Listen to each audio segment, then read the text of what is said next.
I'm Sarah Goff. This is Anne of the Island, Chapter 25, Enter Prince Charming.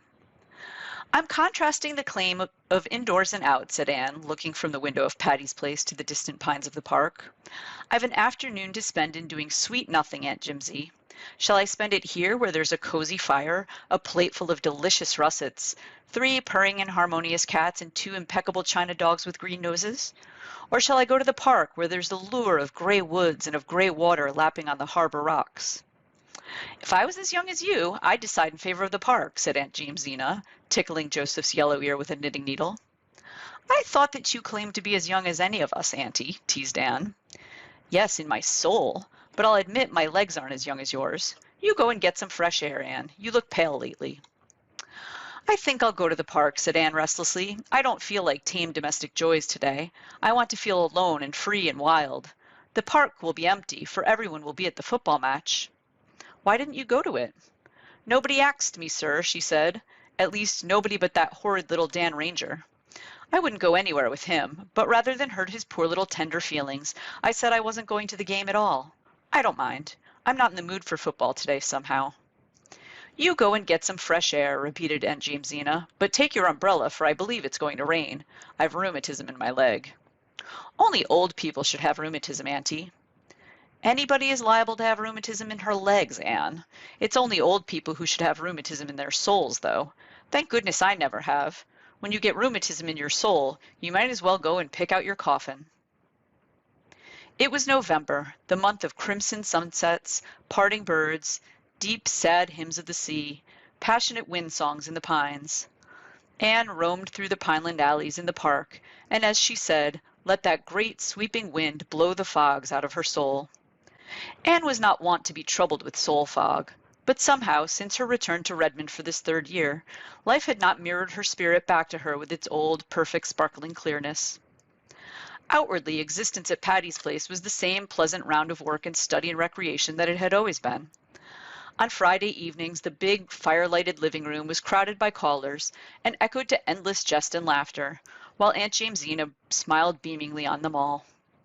The Jonas of Phil's letter came often, running up from St. Columbia on the early train and departing on the late.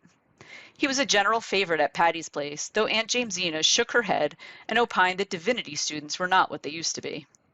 He's very nice, my dear, she told Phil, but ministers ought to be graver and more dignified. Can a man laugh and be a Christian still? Demanded Phil. Oh, men, yes. But I was speaking of ministers, my dear, said Aunt Jamesina rebukingly. And you shouldn't flirt so with Mr. Blake. You really shouldn't. I'm not flirting with him, protested Phil. Nobody believed her except Anne.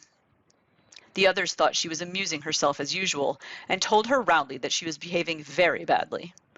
Mr. Blake isn't of the Alec and Alonzo type, Phil, said Stella severely. He takes things seriously. You may break his heart. Do you really think I could? Asked Phil. I'd love to think so. Philippa Gordon! I never thought you were utterly unfeeling. The idea of you saying you'd love to break a man's heart. I didn't say so, honey. Quote me correctly. I said I'd like to think I could break it. I would like to know I had the power to do it. I don't understand you, Phil. You are leading that man on deliberately, and you know you don't mean anything by it. I mean to make him ask me to marry him if I can, said Phil calmly. I give you up, said Stella hopelessly. Gilbert came up occasionally on Friday evenings. He always seemed in good spirits, and held his own in the jests and repartee that flew about. He neither sought nor avoided Anne. When circumstances brought them in contact, he talked to her pleasantly and courteously as to any newly made acquaintance. The old camaraderie was gone entirely. Anne felt it keenly, but she told herself she was very glad and thankful that Gilbert had got so completely over his disappointment in regard to her. She had really been afraid, that April evening in the orchard, that she had hurt him terribly, and that the wound would be long in healing. Now she saw that she need not have worried. Men have died and the worms have eaten them, but not for love. Gilbert, evidently, was in no danger of immediate dissolution. He was enjoying life, and he was full of ambition and zest. For him there was to be no wasting in despair because a woman was fair and cold. Anne, as she listened to the ceaseless badinage that went on between him and Phil, wondered if she had only imagined that look in his eyes when she had told him she could never care for him.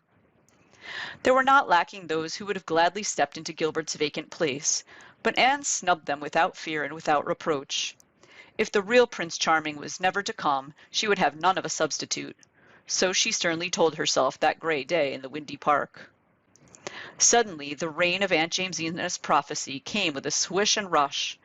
Anne put up her umbrella and hurried down the slope. As she turned out on the harbor road, a savage gust of wind tore along it. Instantly, her umbrella turned wrong side out.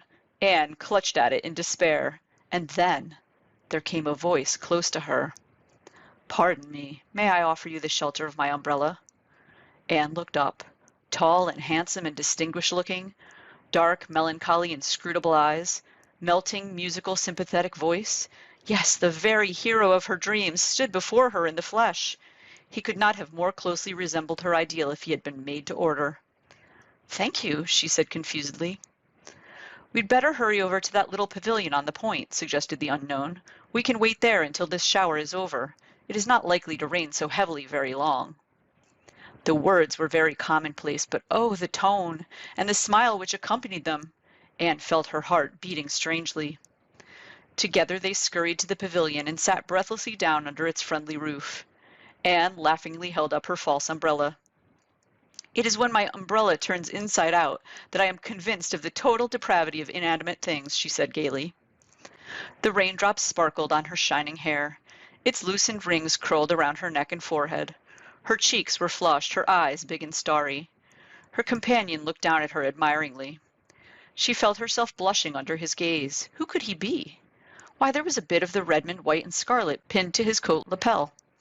Yet she thought she knew by sight, at least, all of the students except the freshman. And this courtly youth surely was no freshman.